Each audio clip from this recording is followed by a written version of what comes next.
Can you give me an example other than Donald Trump where the Justice Department determined that an investigated person was not exonerated because their innocence was not conclusively determined? I cannot, but this is a unique situation. Okay, well, you can't. Time is short. I've got 5 minutes. Let's just leave it at you can't find it because I'll tell you why. It doesn't exist. The special counsel's job, nowhere does it say that you were to conclusively determine Donald Trump's innocence or that the special counsel report should determine whether or not to exonerate him. It's not in any of the documents. It's not in your appointment order. It's not in the special counsel regulations. It's not in the OLC opinions. It's not in the Justice Manual. And it's not in the principles of federal prosecution. Nowhere do those words appear together because respectfully, Director, it was not the special counsel's job to conclusively determine Donald Trump's innocence or to exonerate him, because the bedrock principle of our justice system is a presumption of innocence. It exists for everyone. Everyone is entitled to it, including sitting presidents. And because there is a presumption of innocence, prosecutors never, ever need to conclusively determine it.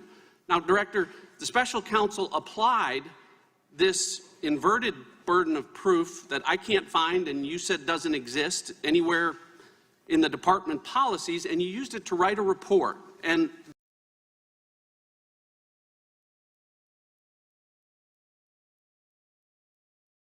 Papadopoulos tells a diplomat Russians have dirt on Clinton. Diplomat tells the FBI. What I'm wondering is, who told Papadopoulos? How'd he find out? I can't get into the evidentiary filing. Yes, you can, because you wrote about it. You gave us the answer. Page 192 of the report, you tell us who told him. Joseph Mifsud.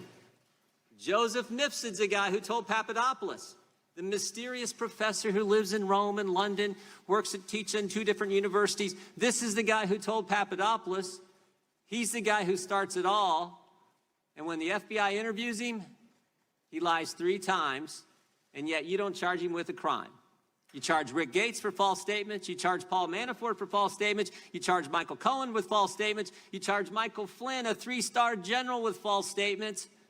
But the guy who puts the country through this whole saga, starts it all for 3 years we've lived this now, he lies, and you guys don't charge him. And I'm curious as to why. Well, we can't get into it, and it's obvious, I think, that we can't get into charging decisions. When the FBI interviewed him in February, FBI interviews him in February. When the special counsel's office interviewed Mifsud, did he lie to you guys? Can't get into that. Did you interview Mifsud? Can't get into that. Is Mifsud Western intelligence or Russian intelligence? Can't get into that. A lot of things you can't get into.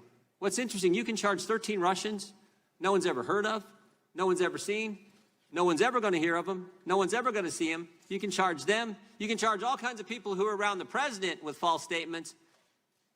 But the guy who launches the guy who puts this whole story in motion, you can't charge him. I think that's amazing. I'm not certain I agree with your characterizations. Well, I'm reading from your report.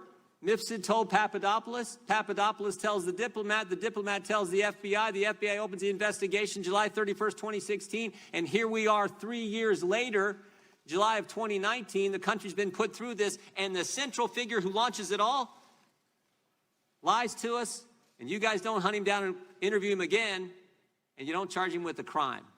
Now, here's the good news. Here's the good news. The president was falsely accused of conspiracy. The FBI does a 10-month investigation, and James Comey, when we deposed him a year ago, told us at that point they had nothing. You do a 22-month investigation. At the end of that 22 months, you find no conspiracy. And what's the Democrats want to do? They want to keep investigating. They want to keep going. Maybe a better course of action is to figure out how the false accusation started. Maybe it's to go back and actually figure out why Joseph Mifsud was lying to the FBI. And here's the good news. Here's the good news. That's exactly what Bill Barr's doing. And thank goodness for that. That's exactly what the Attorney General and John Durham are doing. They're going to find out why we went through this 3-year saga and get to the bottom of it.